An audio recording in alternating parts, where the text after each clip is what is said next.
Bapak Presiden Prabowo, selamat siang. Salam dari UGM Yogyakarta. Video kali ini soal 3 sebab yang bisa menjatuhkan rezim. Krisis ekonomi, skandal publik, dan skandal pribadi. Tarik napas sejenak, Bapak Presiden. Isunya sensitif. Namun justru karena sensitif, ia wajib dihadapi dengan mental baja, mental seorang ksatria, mental seorang tentara. Sejarah politik mengajarkan satu hal. Kekuasaan jarang runtuh hanya karena satu pukulan. Biasanya 3 alarm berbunyi bersamaan. Krisis ekonomi, skandal publik berupa korupsi dan penyalahgunaan kekuasaan, serta skandal pribadi yang menghancurkan kepercayaan. Ketiganya masuk melalui pintu yang berbeda, tetapi bermuara pada satu akibat yang sama, hilangnya legitimasi. Pertama, krisis ekonomi. Stephen Haggart dan Robert Kaufman dalam The Political Economy and Democratic Transition menempatkan hubungan antara krisis ekonomi dan mundurnya rezim otoriter sebagai salah satu pokok bahasan utama.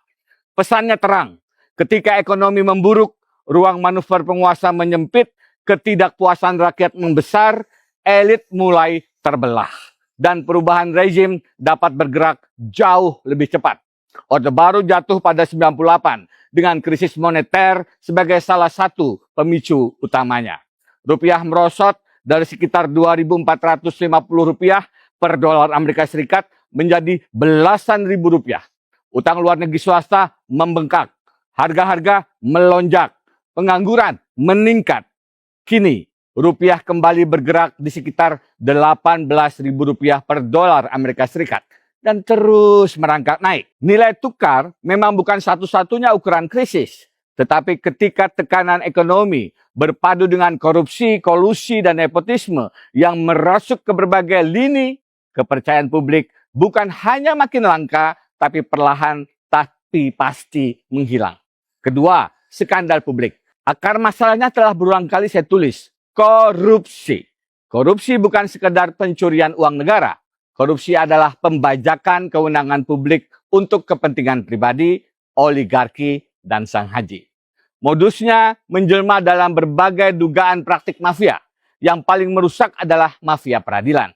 Karena ketika mafia menguasai peradilan, yang dinistakan bukan hanya hukum, yang dihancurkan adalah keadilan.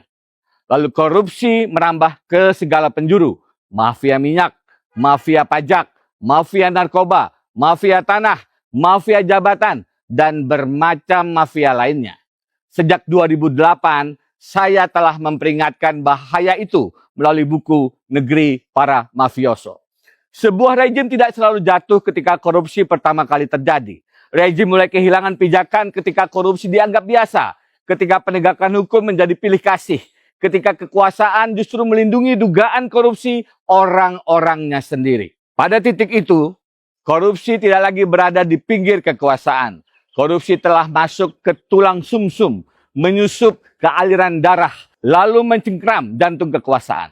Karena itu, 4 epicentrum potensi korupsi yang telah saya sebut, istana, Widya Chandra, senjata, dan pengusaha naga harus diberantas tuntas. Bukan dibiarkan bebas berpesta, bukan dibiarkan tertawa lepas. Tolong baca kembali surat saya sebelumnya, berjudul Presiden Orasi Febri Korupsi. Ketiga, skandal pribadi. Ruang pribadi tentu patut dihormati, namun perlindungan terhadap privasi berhenti ketika perbuatan pribadi mulai bersentuhan dengan pelanggaran hukum, penyalahgunaan jabatan, konflik kepentingan, ataupun kebohongan kepada publik. Yang sering dirujuk memang skandal asusila. Kasus Bill Clinton dan Monica Lewinsky menunjukkan betapa rumitnya batas tersebut. Clinton dimakzulkan oleh Dewan Perwakilan Rakyat Amerika Serikat, tetapi tidak diberhentikan karena dibebaskan oleh Senat. John Thompson dalam Political Scandal, Power and Visibility in the Media Age membedakan skandal seks, skandal keuangan, dan skandal kekuasaan. Namun benang merahnya tetap sama, rusaknya reputasi, runtuhnya kepercayaan. Bagi pejabat publik, kepercayaan bukan aksesori, kepercayaan bukan hiasan.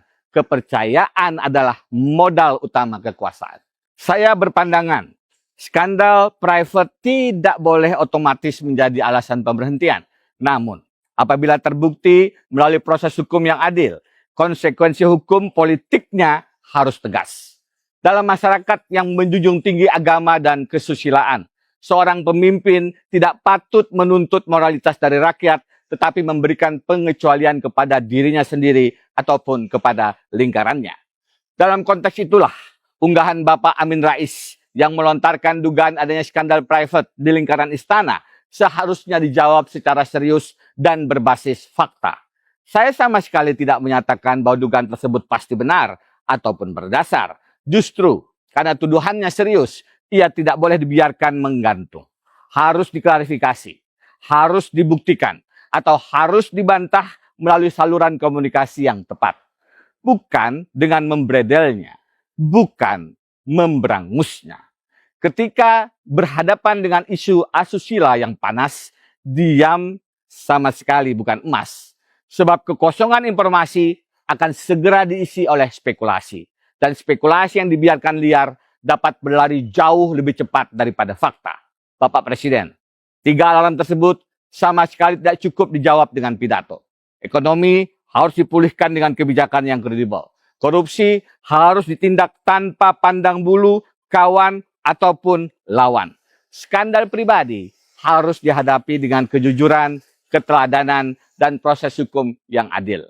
Apabila 3 alarm itu terus diabaikan, sejarah tidak akan berhenti mengamuk. Sejarah akan datang. Sejarah akan mendobrak. Sejarah akan meretakkan, bahkan meruntuhkan fondasi suatu rejim dalam bernegara. Saya tulus berdoa, semoga Bapak Presiden diberi kekuatan dan kejernihan untuk membawa kapal besar Republik Indonesia melewati 3 gelombang tsunami tersebut. Krisis ekonomi, skandal publik, dan skandal pribadi. Sampai berjumpa dengan video saya berikutnya.